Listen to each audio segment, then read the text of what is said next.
Olá, eu sou o Ariel. E eu sou o Eduardo. Somos graduandos em Ciência e Tecnologia pela Universidade Federal de São Paulo, Unifesp, e este é um trabalho realizado para a disciplina de Fenômenos Eletromagnéticos, a fim de evidenciar a compreensão sobre o experimento da lei de indução eletromagnética. Mas o que seria essa lei? Bem, no século XIX, Michael Faraday realizou um experimento dado pela oscilação de movimento entre uma bobina e um ímã. Com isso, ele evidenciou que tanto uma força eletromotriz como uma corrente podem ser induzidas com a variação do fluxo magnético. Complementar a isso, Heinrich Lenz formulou uma lei dizendo que o sentido da corrente induzida é tal que se opõe à variação do fluxo magnético que a produziu. Diante da extrema importância para o estudo aprofundado de fenômenos eletromagnéticos, nosso trabalho será confirmar os estudos já realizados nesta área, tanto de forma teórica, por meio dos cálculos matemáticos, como experimental, por meio do auxílio de equipamentos. Para a realização do experimento de indução, foram utilizados os seguintes materiais: um kit Pasco, que possui um suporte para placas retangulares magnéticas, uma varinha de indução, um suporte universal para posicionar a varinha e um computador com o programa Data Studio. Por fim, sensores de campo magnético, rotação, tensão e corrente. Inicialmente, foi necessário montar a haste de indução juntamente ao suporte universal. Além disso, precisamos conectar os sensores de rotação e tensão na haste. Eles são essenciais para conseguir visualizar o experimento pelo programa Data Studio.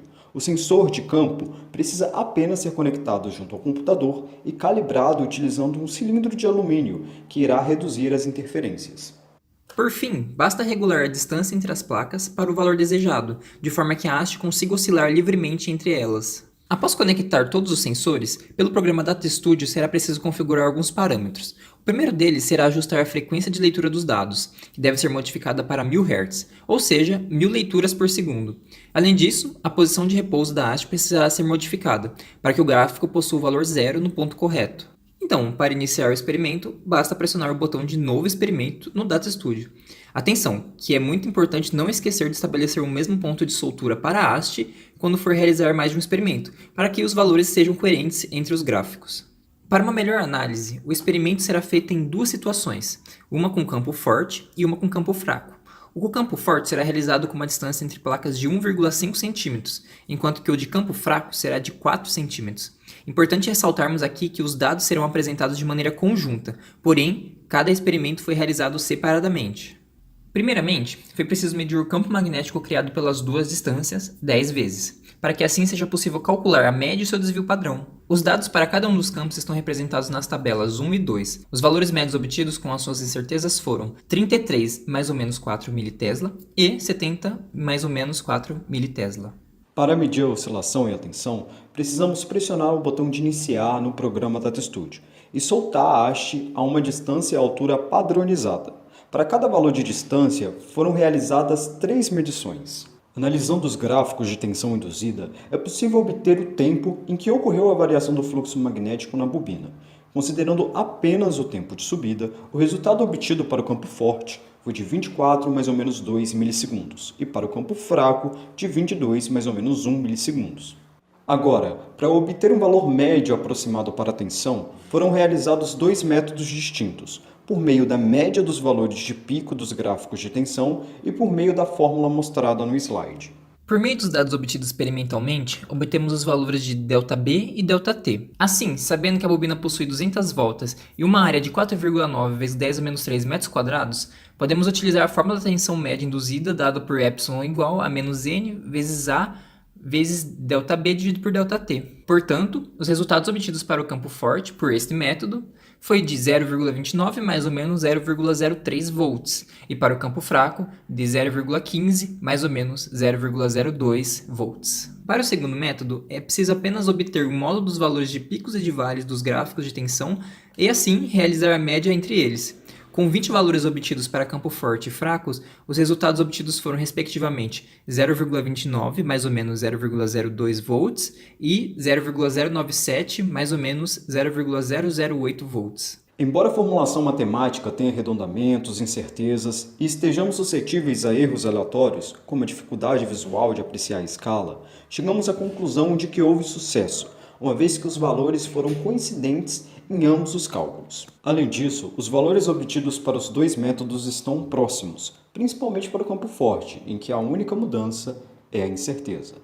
Esses métodos são interessantes, já que os dois indicam duas formas distintas de variar o fluxo magnético, mesmo sendo realizado apenas um único experimento. Ao obter o valor da tensão pelo método 1, por meio da equação, é notável dizer que o que foi variado nesse caso foi o campo magnético, por causa do ΔB por ΔT. Já no método 2, como o gráfico de tensão foi obtido por meio do pêndulo oscilando, neste caso, o que foi variado foi a área da bobina. Observando novamente o gráfico de tensão, em conjunto com o de oscilação, destacamos os intervalos em que o pêndulo está no interior das placas dos ímãs. Nesse sentido, para identificarmos se a tensão induzida no primeiro pico foi positiva, podemos analisar o gráfico emitido pela ferramenta computacional. O resultado obtido confirma a polaridade dos ímãs e a direção esperada pela lei de Lenz. Referente a isso, o polo norte pode ser identificado dessa maneira pela extremidade marcada, onde o adesivo PASCO EM86/8 e o sinal do valor do campo medido pelo sensor. Dessa forma, a lei de Lenz evidencia que o sentido da corrente da bobina é diferente do polo utilizado pelo ímã. Ao aproximar o polo norte, o sentido da corrente induzida na bobina será anti-horário, gerando assim outro campo magnético como o polo norte, e assim irão se repelir. Por esse motivo, quando a varinha adentrar o campo magnético, retornando o percurso, o sinal emitido no segundo pico será o oposto. Por meio da lei de Faraday, sabemos que a tensão induzida irá apenas acontecer caso ocorra uma variação do fluxo magnético. Nesse caso, a tensão induzida será sempre nula quando a bobina estiver em repouso, ou seja, parada em alguma posição. Como não é uma tarefa fácil parar seu movimento utilizando apenas as mãos, já que podem ocorrer alguns tremores, as melhores posições para verificar isso seria o seu repouso total, quando a posição angular será zero, no interior dos ímãs, e quando a bobina é colocada totalmente fora dos ímãs. Quando ocorre o afastamento das placas do ímã, é notável observar que o valor total do campo magnético foi reduzido, como mostram os valores médios calculados para cada caso anteriormente. Assim, também ocorre uma diminuição do valor final da tensão induzida, já que o valor do fluxo magnético depende diretamente do módulo do campo, como mostra a equação no slide. Diante dos expostos explicativos e dos resultados, podemos concluir que tanto o método experimental quanto o método por formulações matemáticas possuem precisão significativamente próximas à realidade para se determinar a tensão induzida. Para isso, foi necessário o auxílio de equipamentos específicos para tal medição e aplicativos computacionais para a realização de cálculos que reduzissem os erros humanos. Por fim, é importante dizer que, graças à descoberta da indução eletromagnética e com a lei formulada por Faraday e Lenz, hoje é possível entender e construir tecnologias como fornos de indução em indústrias metalúrgicas e portas giratórias de bancos, que possuem o sistema de segurança para detector de metais. Bem, o nosso trabalho chegou ao final. Esperamos que ele tenha contribuído para a sua compreensão sobre o experimento de indução eletromagnética. Muito obrigado pela sua atenção até aqui e nos vemos numa próxima. Tchau, tchau!